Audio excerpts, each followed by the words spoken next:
Greetings, ladies and gentlemen, and welcome to this latest edition of Tales from Outer Space, where I take stories from across the internet, read them for your entertainment.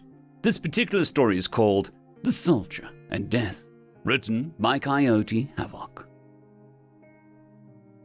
Last time it was a sack. Lawrence was dazed by the bright flash of light, but heard the voice clearly.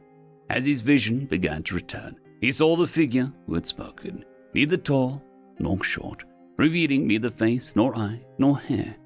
Their hands were clenched loosely in front of them and seemed to be every skin tone and none.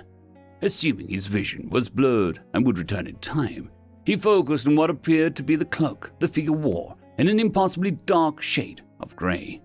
"I'm sorry, but who are you?" Lawrence asked. "You know exactly who I am, Larry," the figure said, disappointment dripping from every word. With a sigh, the figure extended a hand out and made contact with a barrier of energy. Plasma erupted around their outstretched hand, the likes of which would have reduced another human to a roasted pile of flesh. But the figure was unaffected. Removing their hand from the barrier, they revealed that neither the palm nor the back of the hand was blemished, and let it fall back into place. "Of all the species in the universe, only humans would dare to capture me, and, twice at that," the figure said softly. The display shocked Lawrence back into reality as he remembered where he was and what he'd hoped to do. It had been his life's work to construct his apparatus. Every detail from every myth had been examined in minute detail. Every legend available had been considered before even just the frame of the machine had been built. And all of it had been done for a singular purpose, resulting in a successful capture of an entity that was not supposed to exist. "Yes, it was quite successful, Larry." The figure spoke as if knowing the exact thought that had been running through Lawrence's mind. "But you're also trapped in here with me." Lawrence began. "Yes, I am," the figure cut him off. "And this was very foolish of you." "Twice?" Lawrence asked. "Oh, the first was a Russian soldier of little renown until he started passing out biscuits," the figure replied. "He was given a sack and a deck of cards that could never lose, as their story goes. I remember you reading that story over and over again, looking for a clue on how to capture me." "Well, it worked, didn't it?" Lawrence smirked. "The soldier was outside of the sack when Death was captured, if you remember," the figure replied. A minor detail," Lawrence said dismissively. "The result is the same." "Minor?" the figure scoffed. "For want of a detail, you dismissed the story." "Not entirely," Lawrence said with a smile. "If you were watching me, you knew what I was after." "Immortality," the figure replied. "But are you prepared for the consequences?" "Even if I am trapped here with you, nobody else has to suffer your torment," Lawrence answered. "Torment?" the figure repeated. "Then your life's work is a failure, Larry." The figure produced a small book from its robes, opened it, and began to read. "Yes, Father, the time has long come and passed.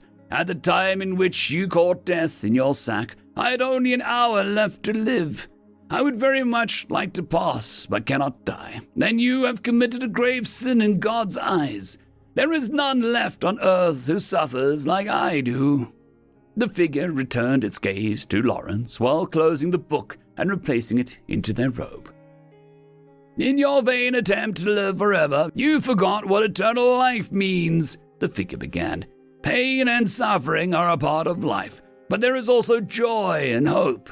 You may grieve and your heart may break when you lose those you love, and I admit to a little pain I inflict when I take from you. But I do so to end the pain and suffering of those I take. How cruel are you to deny them that release?"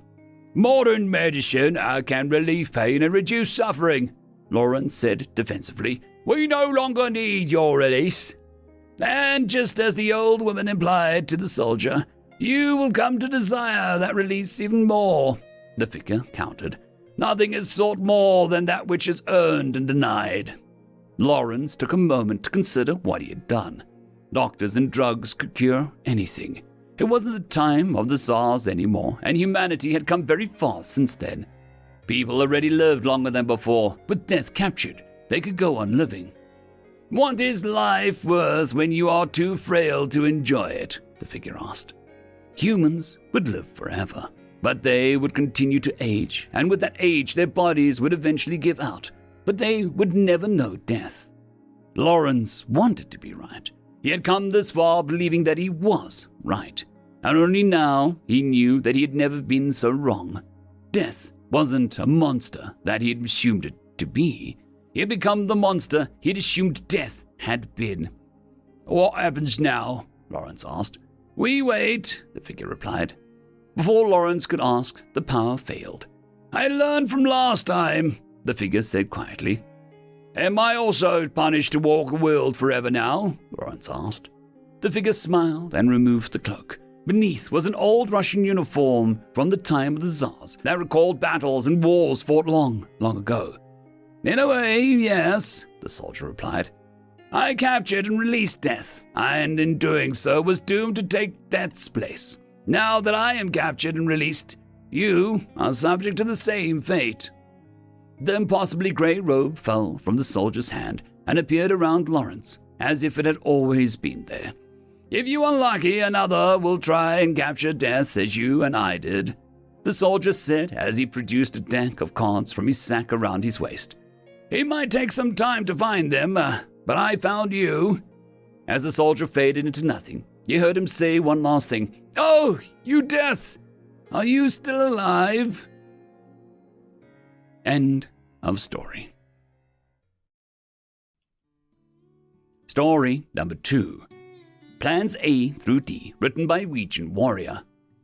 Tamgong Nazalhut checked his restraints one more time, once again regretting volunteering as a liaison to the Terran ship. A Terran ship, he was reminded as he looked around at the humans strapped into their acceleration couches, which either had faulty internal dampeners or which routinely maneuvered so hard it outstripped the capabilities of its compensators. And right now, the ship was maneuvering harder than normal, as it darted around the searing beams of pure energy that was lashing out from a much bigger ship behind them. Tactical, the captain said casually as she swiveled her seat to face the tactical officer. Situation? Tamgong was, despite his unease at the current situation and the maneuvering, impressed with both the relaxed demeanor and how many questions the captain managed to put into a single word. There, the Terran lieutenant said as he did the thing with his shoulders that Tamgong could only think of as a human tentacle wiggle. Not great, not terrible. They're more maneuverable, but they're faster. The captain glanced at Tamgong before returning her gaze to the young lieutenant, inviting him to continue. Simply put, Captain, he went on, what we lose on the straights we gain on the turns. Suggestions? Again, Tamgong was impressed with how much meaning the Terran captain put into a single word. The lieutenant glances up towards the overhead as he ponders, a gesture that reminded Tamgong of when his own brood were trying to come up with an explanation for mischief. We're not at war with the, what is the ship from? The, Crow Cock, at the moment, the lieutenant said after a few harpies. Heck, we don't even have diplomatic relations established. So, if we follow the book, we can just, no. Very well, I recommend taking out the sensors on that dreadnought so that we can get so far up this gravity well to fall back to a more defensible position. Very well, the captain said as she swiveled in her chair to face another member of the crew. Gunny, I know you've been itching for this. Aye, ma'am, the young Terran sergeant replied as she cracked the joints in her manipulator digits, a motion Tamgong found unsettlingly close to a bully knotting and unknotting their tentacles before turning violent. Silence reigned on the bridge for the next few minutes, only punctuated by the whine of the internal dampeners, the hum of the coil guns recharging, the gurgling of the Tamgong's guts as he fought the motion sickness, and the calm voice of the sergeant alternating between target acquired and target destroyed. Finally, just before Tamgong was certain that he was going to regurgitate his last meal, the sergeant looked over at the captain. It's no good, ma'am, she said softly. They keep popping out new sensor heads as fast as I can knock them out. The captain, who had spent the quiet time looking through some paperwork on her console, looked up. Oh, tactical? Again, Tamgong noticed how much was unspoken in the question. Well, Captain, the tactical officer said after glancing on his console. Plan B? Plan B, the captain agreed. Gunny? Aye, ma'am, the sergeant said gleefully as she uncovered a row of guarded switches. Preparing Alpha Strike. Tumgog's unspoken question was so loud the Terran question heard it and swung her seat to face him. An Alpha Strike, Mr. Nuzzleheart, she explained through barely concealed grin, is when we fire every weapon we have at once. Tamgong felt his skin grow cold and clammy as he thought about some of the armaments he had been shown down on the battery deck. Every weapon? Every single weapon, Mr. Nuzzleheart, the captain confirmed, so expect the lights to go out for a few. Before she finished talking, Claxton started waiting as darkness descended. Seconds, the captain finished as the light came back on and the alarms went silent. Tactical? One moment, getting sensors back online, ma'am. The lieutenant looked up and shook his head. Sorry, ma'am, they're still trying to close with us. The captain chuckled. The sound made Tumgog's lobes crawl across his back. Why don't we oblige them? Plan C. The tactical officer looked at his console for a few heartbeats. Plan C, he agreed as he grinned. Just like the old days. Indeed, the captain agreed as she turned to face the most junior member on the bridge. Helm, ramming speed. All hands prepare for impact. Hell yes! The helmsman exclaimed. Aye, ma'am. Tamgon looked around in amazement as he felt the growing weight pushing him into his acceleration couch. The Terrans looked lethal, despite their ship and him with it, hurling towards certain doom. Mr. Nuzzleheart, the captain said, as she turned to face him, did you ever get a tour of the bow? Tamgon just shook his head in a human fashion, the weight of his body too much to say anything.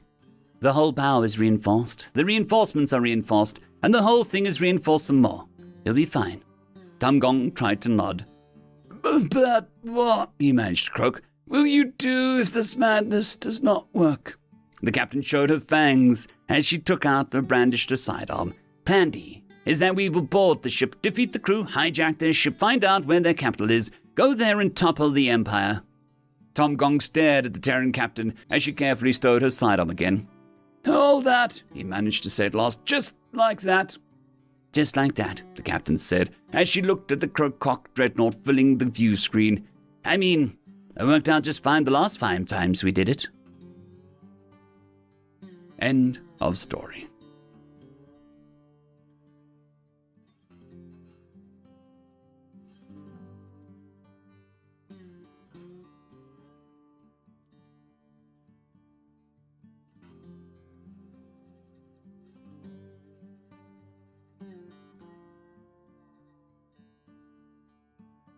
I would just quickly like to thank the T5 peeps, Dragon Soup, Cold War Boomerwaffen, Severin Cerberus, Red Panda 121, Leslie 517, Bushmaster 177, Caspar Arnholtz, Cam Maxwell, Sans the Skeleton, Lightjock, Dragzoon WRE, and Lord Azrakal. Thank you very much.